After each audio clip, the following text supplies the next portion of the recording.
Hai semuanya, perkenalkan nama saya Angelique Felisa Feirivian dari Prodi Ilmu Hukum 2025A dengan NIM 2511764153153. Di sini saya akan membacakan buku Shihino dengan lanjutan dari bab 3 sebelumnya.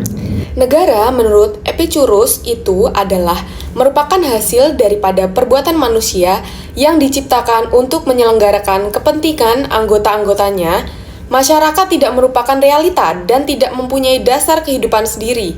Manusialah sebagai individu dan sebagai anggota masyarakat yang mempunyai dasar-dasar kehidupan yang mandiri dan yang merupakan realita.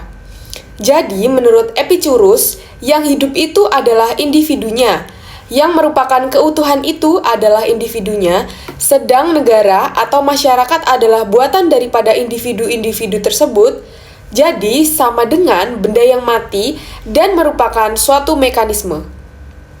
Individulah yang pertama-tama harus dipenuhi, sebab individu inilah yang harus diutamakan adalah individunya. Kepentingan menciptakan negara. Oleh karena itu, kalau kepentingan individu dipenuhi, ia akan menjadi kuat dan demikian pula lah keadaan negara yang diciptakannya. Negara diciptakan dimaksudkan untuk memenuhi kebutuhan-kebutuhannya. Jadi, negara hanyalah merupakan alat saja untuk dapat melangsungkan hidupnya. Dalam hal ini, menurut Epicurus, negara itu mungkin dibuat oleh manusia dengan secara sengaja atau mungkin hanya secara kebetulan saja. Tetapi, bagaimanapun juga negara manusia dan tugas negara hanyalah melayani manusia. Jadi, pada hakikat negara adalah merupakan alat bagi manusia untuk memenuhi kebutuhan-kebutuhannya. Sedangkan tujuan negara adalah menyelenggarakan ketertiban dan keamanan. Dan untuk terselenggaranya ini, orang harus mendudukan diri kepada pemerintah yang bagaimanapun bentuk dan sifatnya. Maka, menurut Epicurus, tujuan negara itu selain menyelenggarakan ketertiban dan keamanan, yang penting adalah menyelenggarakan kepentingan perseorangan.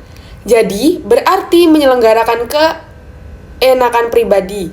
Tetapi dijelaskan oleh Epicurus bahwa yang dimaksud dengan keenakan pribadi itu bukanlah keenakan yang bersifat materialistis. Meskipun ini kadang-kadang harus diusahakan juga. Melainkan yang penting adalah keenakan yang bersifat kejiwaan atau kerohanian. Oleh karena keenakan ini sifat lebih langgeng atau abadi bila dibandingkan dengan keenakan yang bersifat materialistis. Dengan demikian, kalau Plato telah berusaha memperbaiki kecenderungan hati orang di dalam negara dengan melalui jalan dialektikanya, dini pula Aristoteles hendak mempertahankan keadaan itu dan hendak memperbaikinya dengan pengetahuan kenyataan yang sebenarnya, yaitu dengan ajaran filsafat ontologinya. Sedangkan Epicurus dengan sikap pikirannya yang tak acuh karena terpaksa memberikan penyesuaian pikiran dan pertolongan kepada keadaan yang bobrok, tanpa harapan, tanpa usaha untuk menyelamatkan diri dari keadaan-keadaan itu. Oleh karena itu, ajaran Epicurus tentang negara dan hukum hanya berkembang dan mempunyai manfaat pada saat itu saja, sedang untuk kemudian akan tidak mempunyai nilai sama sekali. Bahkan untuk di kemudian harinya saja, ajarannya itu sudah tidak mempunyai nilai yang sama sekali, karena keadaan telah berubah sama sekali. Sedangkan ajaran Epicurus itu kiranya hanyalah khusus ditujukan untuk memperbaiki atau mengatasi kebobrokan masyarakat pada saat itu saja. Maka keadaannya tidaklah seperti mazhab filsafat yang kedua dari masa Yunani, yaitu mazhab kaum Stoa. Yang kelima, Zeno. Mazhab filsafat yang kedua dari zaman Yunani sebelum negara itu ditaklukkan oleh Romawi adalah mazhab filsafat kaum Stoa atau Stoicin, tokohnya adalah Zeno. Dinamakan kaum Stoa karena Zeno selalu memberikan pelajaran di lorong-lorong yang banyak tonggak temboknya atau soa. Seperti halnya dengan Aristoteles pada waktu ia menjadi maha guru filsafat pada perguruan tinggi filsafat di Athena. Mempunyai kebiasaan memberikan pelajaran sambil berjalan kian kemari, maka mazhab filsafatnya dinamakan peripatetis. Ajaran filsafat Zeno adalah sangat berlawanan dengan ajaran Epicurus. Sebab ajaran Epicurus berpokok pada pangkal manusia sebagai atom dan pandangan hidupnya yang individualitis. Sedangkan kalau ajaran Zeno bersifat universalitis dan universalisme itu tidak hanya meliputi bangsa Yunani saja seperti diajarkan dalam filsafatnya Aristoteles, tetapi meliputi seluruh manusia dan bersifat kejiwaan seluruh kemanusiaan. Oleh karena itu, lenyaplah perbedaan antara orang Yunani, orang yang merdeka dengan budak, dan kemudian timbullah moral yang memungkinkan terbentuknya kerajaan dunia, di mana setiap orang mempunyai kedudukan yang sama sebagai warga dunia. Karena itu, oleh kaum Stoa, orang-orang yang hidup di dalam masyarakat itu digambarkan sebagai suatu kesatuan dan yang bersifat abstrak. Maka inilah yang memungkinkan terciptanya persatuan umat manusia itu. Hukum yang berlaku adalah hukum alam. Hukum ini sifatnya adalah abadi dan tidak berubah-ubah. Di antara hukum alam ini adalah akal kita yang memungkinkan kita dapat mengetahui segala hal. Dan inilah yang memberi kemungkinan kepada manusia untuk membentuk negara dunia. Dengan demikian, kaum Stoa menempatkan ajaran tentang hukum alam yang telah diajarkan oleh Aristoteles itu dalam pusat pikiran mereka mengenai negara dan hukum. Dan sekaligus merubah arti manusia dan makhluk yang mempunyai perasaan nasional dan susila menjadi seorang ahli pikir yang abstrak dan berakal. Karena akibat daripada keadaan yang mendahului, maka praktis ajaran kaum Stoa ini bersifat dua hal, yaitu di satu pihak menggambarkan manusia yang merasa kosong di dalam masyarakat yang sedang dialami kebobrokan, dalam arti kebobrokan sosial etis, sedang pada pihak yang lain, kaum Stoa menunjukkan pula jalan keluar dari kebobrokan masyarakat serta keruntuhan negara ini dengan syarat etis minimum. Kaum Stoa dengan ajarannya yang bersifat universalistis sebenarnya ingin mengajarkan bahwa orang itu harus menyesuaikan diri dengan susunan dunia internasional. Dan dengan demikian praktis mematikan alam pikiran demokrasi nasional seperti yang telah diajarkan oleh Aristoteles. Bersamaan dengan bangsa Romawi sedang melebarkan sayap kerajaan dunianya.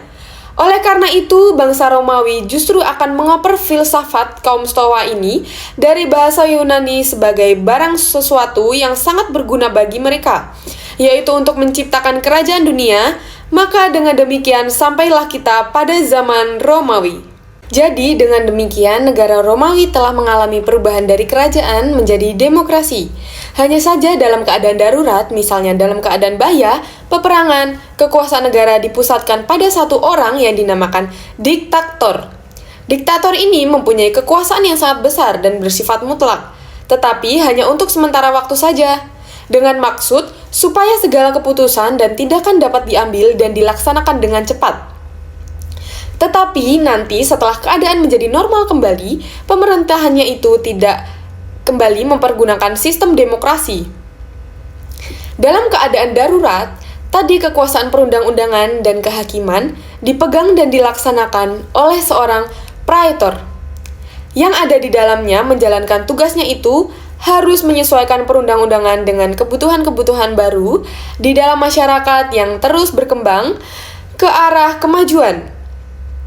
Sehingga dengan demikian dapat menimbulkan jurisprudensi yang tetap dan kepastian hukum bagi para warga negaranya. Di atas telah dikatakan bahwa Romawi dapat mencapai puncak perkembangan sistem ketatanegaranya menjadi suatu imperium atau kerajaan dunia. Di dalam stadium imperium ini, bangsa Romawi banyak mempergunakan ajaran kaum Stoa yang diciptakan oleh Zeno sebagai dasar pada sistem ketatanegaranya, dan sesungguhnya lah bahwa ajaran dari kaum Stoa ini yang memungkinkan Romawi dapat menjadi suatu kerajaan dunia. Karena ajaran kaum Stoa tadi bersifat universalistis yang tidak terbatas pada city-state saja, seperti universalismenya bangsa Yunani, tetapi universalismenya dari kaum Stoa tadi meliputi seluruh dunia dan bersifat kejiwaan. Hanya saja bedanya meskipun universalisme dari bangsa Romawi tadi yang dipergunakan sebagai dasar adalah ajaran kaum Stoa yang juga meliputi seluruh dunia, ialah bahwa universalisme bahwa Yunani dahulu yaitu universalismenya Aristoteles hanya meliputi polis dan bersifat kenegaraan. Kalau universalisme dari kaum Stoa yang diciptakan oleh Zeno meliputi seluruh dunia dan bersifat kejiwaan, sedangkan universalisme dari bangsa Romawi meskipun juga meliputi seluruh dunia, tetapi bersifat politik ketatanegaraannya. B. Zaman Romawi kuno. Berbeda dengan pada waktu zaman Yunani, pada zaman Romawi ini, ilmu pengetahuan terutama ilmu kenegaraan tidak dapat berkembang sedemikian rupa, sehingga sesungguhnya sedikit sekali pengetahuan yang kita dapatkan dari zaman ini. Tetapi orang tidaklah boleh memperkecil arti jasa-jasa dari bangsa Romawi, karena meskipun sistem ketatanegaraannya tidak dituangkan dalam suatu ilmu pemikiran, melainkan ditanamkan dalam praktek ketatanegaraannya, dapat mempengaruhi sistem ketatanegaraan seluruh dunia. Meskipun bangsa Romawi dalam beberapa hal hanya mewarisi saja dari kebudayaan dan peradaban bangsa Yunani, setelah negara Yunani pada tahun 1406 setelah Masehi ditaklukkan Romawi dan kemudian dimasukkan dalam kerajaan Romawi, tetapi sangatlah berlainan keadaannya daripada kedua negara tersebut. Perbedaan tersebut antara lain, yang pertama, pada zaman Romawi ilmu pengetahuan tidak dapat berkembang pesat. Hal ini disebabkan karena bangsa Romawi adalah bangsa yang lebih menitik beratkan soal-soal praktis daripada berpikir secara teoritis. Sedangkan bangsa Yunani lebih merupakan orang-orang yang suka berpikir, juga berpikir tentang negara dan hukum. Bangsa Yunani banyak menghasilkan ahli-ahli filsafat, dengan demikian maka konsepsi-konsepsi kenegaraan dari bangsa Romawi ini hanyalah dapat kita ketahui dari praktek-praktek ketatanegaraannya. Karena memang konsepsi-konsepsi kenegaraannya selalu dilaksanakan dalam lembaga-lembaga hukum serta lembaga kenegaraannya. Sedangkan konsepsi-konsepsi kenegaraannya dari bangsa Yunani banyak dibukukan, dan dari sinilah kita dapat mengetahuinya. Yang kedua, ada kerajaan Romawi itu dimulai dari keadaan yang terpecah belah. Tetapi yang kemudian setelah melalui peperangan-peperangan, keadaan Romawi mengalami perubahan-perubahan. Perubahan mana yang penting adalah merupakan perubahan dari negara yang bersifat polis atau negara kota atau city-state. Romawi menjadi suatu imperium atau kerajaan dunia yang dapat mempersatukan seluruh daerah peradaban dalam satu kerajaan. Sedangkan pada zaman Yunani, negara dimulai dengan kesatuan nasional yang kompak, tetapi akhirnya jatuh karena negara terpecah belah yang tidak dapat dikuasai lagi untuk dipersatukan kembali. Pemerintah yang pertama kali pada zaman Romawi adalah monarki atau kerajaan, yang meliputi berbagai-bagai suku bangsa. Pemerintah monarki ini didampingi oleh sebuah badan perwakilan yang anggota-anggotanya hanya terdiri dari kaum patrisia, atau bisa dinamakan kaum ningrat. Di dalam sistem pemerintahan yang pertama ini telah terlihat benih-benih demokrasi yang kemudian dapat dilaksanakan setelah raja yang terakhir diusir dari tahtanya. Pada waktu itu kemudian terjadi pertentangan antara kaum patrisia atau kaum ningrat dengan kaum plebeia atau kaum jembel rakyat jelata. Pertentangan ini mana kemudian dapat diselesaikan dengan sebuah undang-undang yang terkenal dengan nama Undang-Undang 12 Meja. Kemudian pemerintahannya dipegang oleh 2 orang konsul yang bersama-sama dengan Dewan Pemerintah menjalankan pemerintahan dan undang-undang. Di atas telah disebutkan adanya 2 hal yang menunjukkan adanya perbedaan antara negara Yunani dengan negara Romawi. Tetapi di samping itu sesungguhnya masih didapatkannya perbedaan-perbedaan lagi yang lebih bersifat prinsipil, yaitu bahwa pada zaman Yunani, orang atau warga negara itu merupakan bagian dari negara, sehingga dengan demikian keluarga negara tidak mempunyai hak apapun dan tidak dapat mengajukan gugatan-gugatan terhadap negara, sedangkan pada zaman Romawi atau warga negara itu dipisahkan dari negara, yang keadaannya masing-masing diatur oleh hukum yang berlainan. Hubungan antara warga negara yang satu dengan yang lain diatur hukum private atau bisa disebut perdata, sehingga mereka merasakan adanya kepastian hukum karena persengketaan antara mereka akan diadili berdasarkan imbangan yang objektif. Sedangkan hubungan-hubungan yang menyangkut negara diatur oleh hukum publik. Jadi dengan demikian baik individu atau warga negara maupun negara masing-masing mempunyai hak-haknya sendiri bangunan hukum dari bangsa Romawi yang didasarkan atas perbedaan antara hukum private atau hukum perdata dengan hukum publik. Ini semata-mata adalah hasil dari pikiran yuridis yang menyebabkan negara Romawi menjadi negara termasyhur. Selain daripada itu, kalau bangsa Yunani dahulu masih selalu mencampur adukan dalam arti belum memisahkan antara hukum dengan kesusilaan, sehingga sifatnya sangat kaku. Lagi pula belum memisahkan antara pengertian negara dengan pengertian masyarakat. Sedangkan kalau bangsa Romawi telah melahirkan cara berpikir yang bersifat yuridis, murni dan praktis. Hukum dengan kesusilaan dipisahkan benar-benar, juga antara dengan negara masyarakat. Negara dipandang sebagai bentuk pengertian yang abstrak yang dapat dibedakan dengan masyarakat. Prinsip atau asas yang diciptakan oleh bangsa Romawi sehingga dapat membentuk imperium atau kerajaan dunia ialah suatu sistem atau cara dengan itu golongan kecil atau golongan minoritas dapat menguasai golongan yang besar atau mayoritas yang terdiri dari bangsa-bangsa asing, dan yang penting lagi yang pada waktu itu belum ada ialah sistem yang bagaimanakah yang dengan sistem itu dapat mempertahankan kekuasaan untuk selama-lamanya, dan bagaimana negara harus mempertahankan diri dari bahaya-bahaya yang mengancam. Yang bahaya itu dapat menimbulkan perpecahan di dalam negara yang dapat membawa kehancuran. Sebagai akibat dari semakin berkembang dan meluasnya negara Romawi, maka pemerintahan tidak dapat dipimpin dan dilaksanakan secara sentral lagi. Maka lalu usaha untuk mengatasi hal yang demikian, ini negara dibagi-bagi menjadi daerah-daerah kerajaan yang disebut provinsi, yang mempunyai pusat pemerintahan sendiri atau yang dinamakan ibu kota, yang dipimpin oleh seorang praetor. Dengan demikian, sistem demokrasi yang dijalankan dalam polis juga tidak dapat dilaksanakan dalam imperium. Sebab kalau dijalankan akan timbul kemungkinan bahwa bangsa-bangsa yang telah ditaklukkannya itu dan yang telah bergabung dalam kerajaan Romawi akan bersatu dan memberontak kepada penguasa. Maka untuk mengatasi ini, bangsa Romawi telah menemukan sistem yang tanpa menghiraukan asas-asas kesusilaan kalau mengenai kepentingan negara, meskipun sistem ini terkenal sangat buruk, tetapi sangat bermanfaat bagi melaksanakannya, yaitu asas memecah belah dan menguasai atau divide et impera. Asas ini mengandung pengertian bahwa masing-masing bangsa yang telah ditaklukkannya itu tidak boleh saling mengadakan perhubungan, karena ikatan-ikatan yang lahir dari perhubungan ini mungkin akan dapat membentuk suatu kesatuan dan memberontak kepada penguasa. Maka, hal yang demikian adalah sangat berbahaya. Jadi, pokoknya, praktek ketatanegaraan yang keras dari bangsa Romawi itu dipisahkan dengan nyata dari asas-asas kesusilaan. Jika sekiranya timbul pertalian-talian kesusilaan yang dianggap membahayakan negara, negara tidak akan segan-segan mematahkannya. Dengan demikian, maka penipuan, pengkhianatan, dan sebagainya diperkenalkan asalkan itu ditujukan untuk kepentingan negara.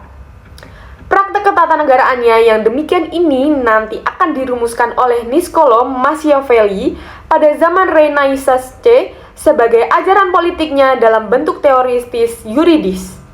Setelah negara Romawi dibagi-bagi menjadi provinsi-provinsi yang dipimpin oleh seorang praetor, hukum yang berlaku diperluas dengan sistem baru, yaitu disebut Jus Gentium atau hukum antar negara, yang memuat aturan-aturan hukum yang berlaku untuk semua bangsa. Hukum ini dianggap sebagai suatu ketentuan dan ratio atau abstrak yang sifatnya adil dan dianggap sama seperti tiap bangsa, dan yang dianggap pula tidak memungkinkan salah. Dalam hal ini, ajaran kaum Stoa memegang peranan penting karena menyebabkan orang menjadi berpikir secara yuridis, yang kemudian mencapai kesimpulan bahwa hukum atau dan pikiran yang abstrak di atas jus gentium. Maka sampailah pada pemikiran jus natural atau hukum alam. Ini berarti bahwa filsafat dari bangsa Yunani yang memuat hukum alam dari kaum Stoa telah mendasari hukum Romawi. Demikianlah pandangan terhadap negara pada zaman Romawi, yang ternyata di sini negara dibedakan dari masyarakat. Negara merupakan badan hukum di samping masyarakat. Negara mempunyai kepentingan dan tujuan tersendiri. yang kadang-kadang dapat bertentangan dengan kepentingan dan tujuan masyarakat. Tetapi kekuasaan negara tidaklah mutlak, karena kekuasaan ini dapatkan dari masyarakat.